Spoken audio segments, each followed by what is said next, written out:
What's up, Chads, and welcome to today's video. So today I want to talk about a project called MetaZombie. Now these guys are a play-to-earn gaming project. Now there are a couple of things about this project that I like, and there's a reason why I wanted to share this video with you guys. But before I do that, I just wanted to go in and explain their play-to-earn game in a little bit more detail so you understand how that works and get a grasp of the project. So just head over to the white paper here and scroll down. They have a section here on the white paper on page 3 where they talk all about the game. And so yeah, like I was saying before, it's basically a zombie survival game where you will have your own character, which will be an NFT. Everything in the game will be NFTs, so the NFTs that you will have to purchase. And then you have to kill zombies and you have to find the treasure. Now, one of the main aspects of this game compared to some other similar play-to-earn type games that we've seen in the past is the amount of time you have to play this game in order to earn your daily yield. Now, in the past, we've seen games where that have made players play continuously for 20 minutes, 30 minutes, an hour, 2 hours, 3 hours, whatever, just in order to get their daily yield. These guys kind of wanted to go in the other direction. They wanted to make it, easy for people to achieve their daily yield and not make it too difficult and too overwhelming for anyone to complete the daily task. So once you complete the daily task, as you can see here, you will earn $10 worth of zombie tokens. Now, every single time you complete it will be $10 worth, so no matter what the zombie token is worth at the time, it will be $10 worth that you will earn from that. So you initially will have a flashlight, which will give you 1 minute and 30 seconds worth of battery life, but then you were able to have battery NFTs to extend that to give yourself a longer time to find the treasure. And they've also got another bunch of NFTs from the game to try and help you achieve the goal and find the treasure. You can purchase carbine NFTs to have better guns, shotguns, bullets, flashlights like I was saying. So there's a bunch of different NFTs that you can combine together to assure that it's easier for you to obtain the daily maximum yield of $10 worth of zombie token. So if we just go back onto the website here, they do have a little trailer that I will play for you guys so you can just get an idea of what the game is like at the moment. At the moment, as you can see here, you can currently play it on the Chrome browser, and they actually have applied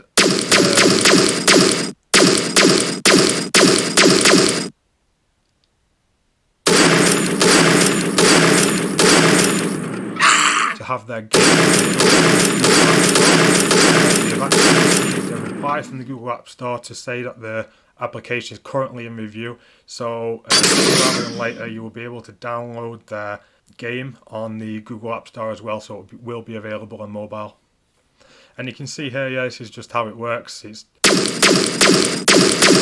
first-person shooter survival game where you kill the zombies and you kind of just walking around trying to find that treasure, and then once you do find that treasure, then you will be rewarded with your $10 per day. So obviously if you do this every day, you will be able to earn $70 per week, which, depending on where you come from in the world, can be a nice little passive income on the side, just for 1 or 2 minutes work every single day. So moving back onto the white paper, let's go over to the tokenomics. So buy tax 7% and a sell tax of 10%. You can see how that's broken down there, a large amount going into the liquidity. So as this project progresses over time, it's going to get a nice thicker liquidity.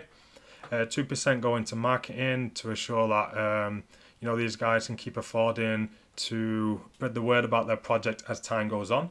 And then they've also got this 2% development fee, which will I'll go into a little bit more detail now, because one of the difference between this play-to-earn projects and most others, that we've seen over the year come and launch and then fail and die within a couple of days, is these guys aren't just relying on the taxes from the buyers and sellers of their token in order to finance the project. They're actually putting some of these development fees into some investments, and they've been buying stuff like trading bots, which have been profitable, and they're making a bunch of different investments and a bunch of different ways to create some yield for the project and obviously invest that back in to assure that the token price is able to continue to go up even without any buyers coming in, not having to rely on buy and sell taxes, which most play-to-earns do.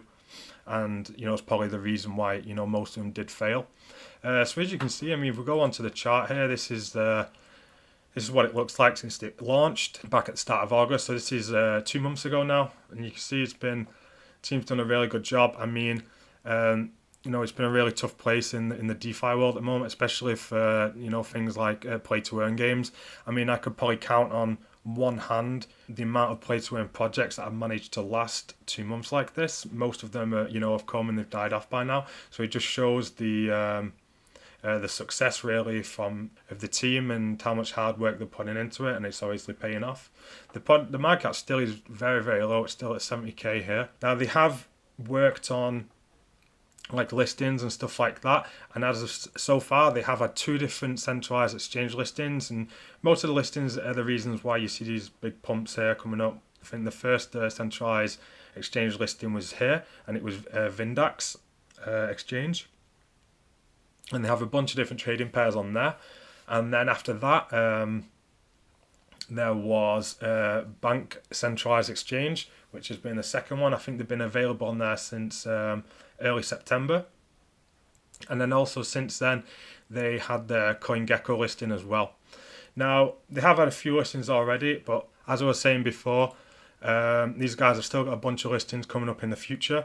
2 of them, probably the most important ones really, they've still got CoinMarketCap to be accepted. They have had a reply of CoinMarketCap, but they still haven't been officially listed there. So you have that come up as well. And also to be approved on the Google App Store as well, which could be another positive catalyst as well as maybe future upcoming centralized exchange listings as well. So as well as having their play to earn game, these guys do have a staking platform available where you'll be able to stake your tokens for 3 different time periods and obviously gain a different amount of APY for doing that. And they will eventually have another an NFT marketplace, which will be open as well, which will be able to support all their different in-game NFTs. And then you will be able to buy and sell and exchange NFTs between other players who are playing the game. So going back up here, here's the game controls as well for the guys who want to play it on Google Chrome browser at the moment. These are the buttons that you got to use to navigate your way around the game to find the treasure. And so here's the roadmap. I think we've kind of gone over in detail about the bunch of listings that they've already have and the ones that are going to be expecting in the near future. As we can go back onto that, you can see how much these listings have effects on the chart, and I think CoinMarketCap is still the biggest one yet to come. And with the current market cap only at 70k, obviously this has a lot of upside potential as soon as that listing comes. And even after the listing comes, as you can see from the last 2 months of progression, even when the chart comes down after the listing, the team doesn't give up. It keeps working away, keeps coming up with new updates, and keeps working really hard on the market. And it's obviously paying off because they've managed to keep going strong for 2 months, and they've still got a lot coming up. So for this project, I'm going to stick all the relative links, to the website, to their social media, the Twitter, the Telegram, and all that kind of stuff. I'll stick it in the description and link in the video so you guys can check it out for yourself. And okay guys, so I think I've covered everything for today. If you did get something out of this video and you are watching me for the first time, please do give me a like and a subscribe. It'll help me out a lot. For those of you guys who are looking for upcoming DeFi projects and opportunities, airdrop opportunities and stuff like that, you can also go and click on the Discord link in the description of my video, which will take you over to my Discord server. And usually I'm posting about projects there before I make videos on them, so you can get early information and stuff like that there. And so thanks for listening as always guys. Until next time, bye.